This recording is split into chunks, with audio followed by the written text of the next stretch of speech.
Hey, I am BrettLeeClark, and this is my channel. In today's video, I'm going to break down the top goofs of Halloween 3, Season of the Witch.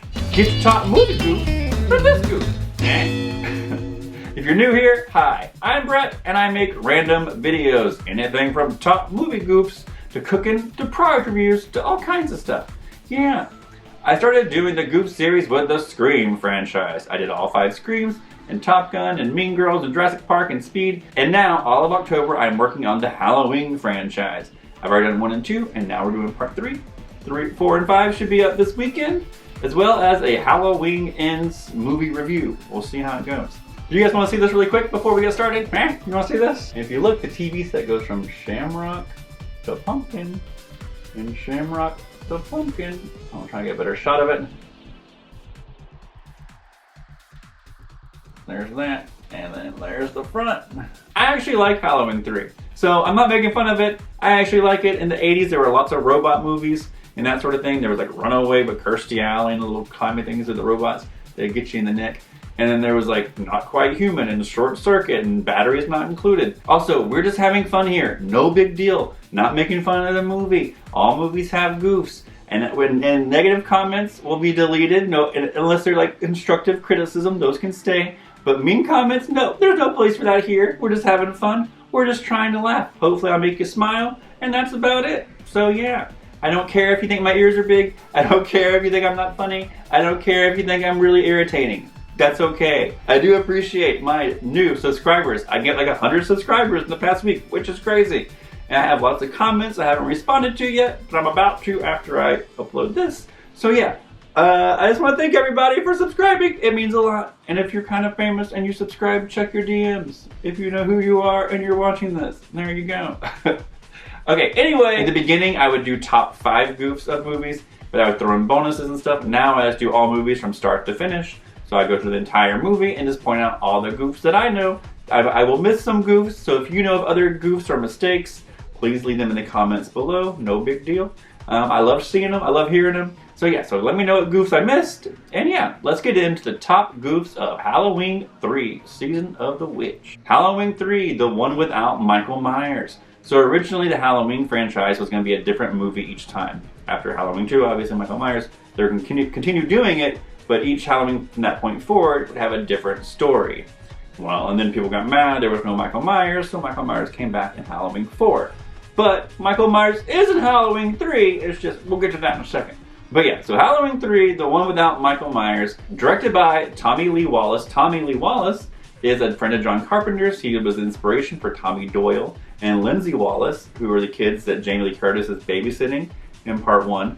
But yeah, friend of John Carpenter's, and he's also one of the 3 writers, and he's also the director of this movie. Just a little extra trivia for you before we get started. So in the beginning, when Harry's getting chased by the bad guys, right? He runs into one of the robot guys, and they tackles him, and they start fighting on the ground. Well, when he tackles him, if you look in his right pocket, you see the pumpkin mask, right? And they fall on the ground, and they start fighting. When the car crushes the bad guy, Harry scoots out from underneath, and now the mask is under his left elbow. See that? And then, when he surprises the gas station attendant, it's storming outside, right? It's raining really hard. And he scares the gas station attendant. His head's wet, but his shirt and definitely his pants are not wet, as well as that mask he pulls out.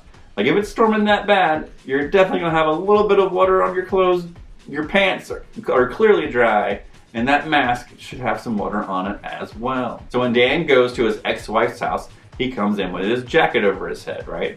And as he's coming, because it's raining outside, and as he's coming in, he has 2 brown bags in his hand. Well, if you look, the jacket is not wet, nor is there 1 drop of water on those brown bags. So there you go, there's one thing. And then he turns the corner and there's his wife, right? Oh, who's that? The wife looks kind of familiar. The wife is Annie from part 1, from Halloween 1, and the dead body in Halloween 2. Annie. Her name is Linda. And Linda was the other friend in Halloween's name. So there's your little extra facts. So in the 2 bags is a gift for the kids. He hands the 2 bags to the kids, and the girl immediately opens hers and pulls the mask out before the camera cuts to a different angle. When the camera cuts to a different angle, The bag is now reclosed, and she reopens the bag and pulls the mask out again. You see that? So then Harry's in the hospital, and he's like going crazy, and he's clutching that mask, and he tells everyone they're gonna kill us all. Oh, the bad guy comes in and kills him, and then the bad guy goes outside to kill himself as he's pouring the gas on himself. Right after he lights that match, you can clearly tell that's a dummy sitting in the car. It's like, they could just cut that a little faster. So then after the explosion, the cops and the fire department are there. Okay, so this is one thing that's always bothered me, is that fire department guy's hat. The little thing just constantly goes back and forth the whole scene, if you look at it. Almost like they just stuck it on, like right before filming. They're like, oh, it's just flopping. It flops the whole scene.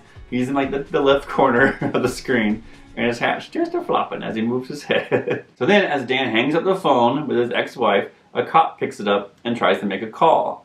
As he's making the call, you can hear the operator saying, please hang up and try again. Hear it?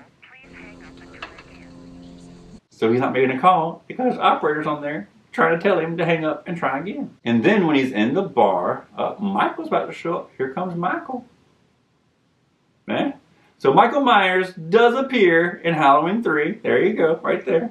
Michael Myers appears. So then as Dan and Ellie are driving to the hometown of the Silver Shamrock, as they're driving that way, you can clearly tell there's no one in the passenger seat the whole time. For like 90% of that drive, there's no one in the passenger seat. It's like turning right and going down the road. Because when they do show them finally pulling into the town, there's a large man in the passenger seat, Dan, right there, hanging out the window. But he was not there just a few moments earlier as they were driving to the town. And then I guess this is like just a Halloween theme, but the doorknob is on the wrong side. So when Dan goes into his hotel room, he reaches on the right-hand side of the door. This happens again later on with a different hotel room. But you see him reach to the right of the door, and as he opens it, it opens on the left. Also, it's daytime outside, or at least sunsetty time. Sunsetty time. Yeah, or at least sunsetty time, in the afternoon. The sun's going to go down soon.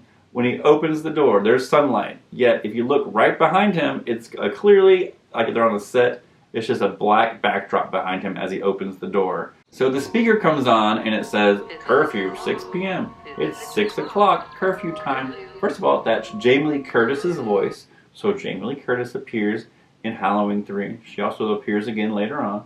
But for now, she's the curfew voice. It's 6 o'clock. It's 6 o'clock. Curfew. Curfew is now in effect. Right? So it says 6 p.m. curfew. Everyone should be off the streets. All places should be closed. And a few shots later, he's in a liquor store. Maybe it was just closing time, but the guy still has his open sign on, so I don't know. Maybe it was like he was the last person in there. And then we're back to another doorknob. When Marge goes in her room, she has a doorknob on the left, right? She reaches for it on the left. But when she enters on the right. See that? So maybe they had built two sets, and they just switched the two sets they built to match the doors opening opposite directions, and they just didn't realize that when they filmed it from the outside going in. But her door knob is on the right going in, but on the left from the outside perspective. So when Marge is sitting there playing with the thing and she gets zapped, if you look at the rings on her finger, right? On her left hand, she has one ring on her ring finger. On her right hand, she has two rings, one on the ring finger and one on the middle finger. But when she gets zapped, and it shows her like twitching, she now has an additional ring on her pointer finger. So she had two on this hand, now she has three as she's twitching. That part still grosses me out. I don't know why. So when they go to the factory to claim that the order's been missing, the guy comes out and he says, yeah, I put it in a green station wagon. I ran an old green station wagon. But later on when they see the station wagon, it's more of a blue. I guess you could say it's green, but I've always been like, that looks blue to me. I don't know. But he said green station wagon. Yeah, there's a blue station wagon parked out back. So when Dan's on the payphone, if you look at the sticker that's above the payphone, it's like a burnt orange colored sticker, and it has like big bold writing that goes into the center of the label. See that? Right? But when the car drives by and it shows Dan about to run off, The label is now a light color orange, and it has tiny writing on it. That's like to the left and to the side. It's no longer a centered thing. Does that make sense? So if you look, dark orange with big writing, and then in the next shot, light orange with light writing. Yeah? Also, that is Jamie Lee Curtis's voice as the operator on the payphone. So he sneaks into the factory, right? And after he finds the old lady and her head falls off, and he's like, oh, they're all robots. The guy grabs him and he throws him over a table. And when he does, you see Dan hit a box and crush it. Yet in the next shot, the box is no longer crushed. Eh? See that? Flip over the table, crush the box. Box perfectly good again. So when Buddy and his family are like, in a little holding room, and the cameras are watching them before his kid gets killed. So one is on the security camera, you see the mom put her purse down, and as soon as it clicks over to like what is really in the room, like the colored version, the way she sits quickly, even though the kid didn't stop talking. If that makes sense. The jump cut, and then it shows her lean over on the couch. But in the next shot, she's not lean just yet, and then she leans. And then when the kid dies, and they're all dead, you watch the kid's legs, little buddy, his legs change positions just ever so slightly. But if you compare the two shots, it's obvious. His legs change positions. You see that? So when it shows the kids like trick-or-treating, like as dusk is falling and nighttime's coming, the East Coast kids, ones in New York, even the ones in Ohio, which are closer to the East Coast than Pacific, it's all daytime there, even Nebraska. But when you get to California and Washington, which are all in the Pacific and 3 hours behind, it's very dark there. So I'm not sure if they were showing them out of order, but it's kind of weird that it goes from bright to dark from East Coast to Pacific Coast. Even Arizona's like super dark, but somehow Ohio is brighter than Arizona. I don't know. Anyway, so then the movie says it's 7:30. And it shows a few outside shots, and then it shows Dan tied up. But as soon as it shows Dan tied up, the clock says 7:45. Even though the movie's like, it's 7:30. Here's some outside exterior shots, it's 7:45. So it's 7:47, and Halloween's playing, and Halloween doesn't really jump at all. It just shows about 30 seconds of Halloween, and somehow it's gone from 7:47 to 7:49. So it's not only gone, if it was 7:48, you'd be like, well, maybe it was almost about to change to the 48. Well, it didn't just almost about change to 48. It went for a whole minute and some change.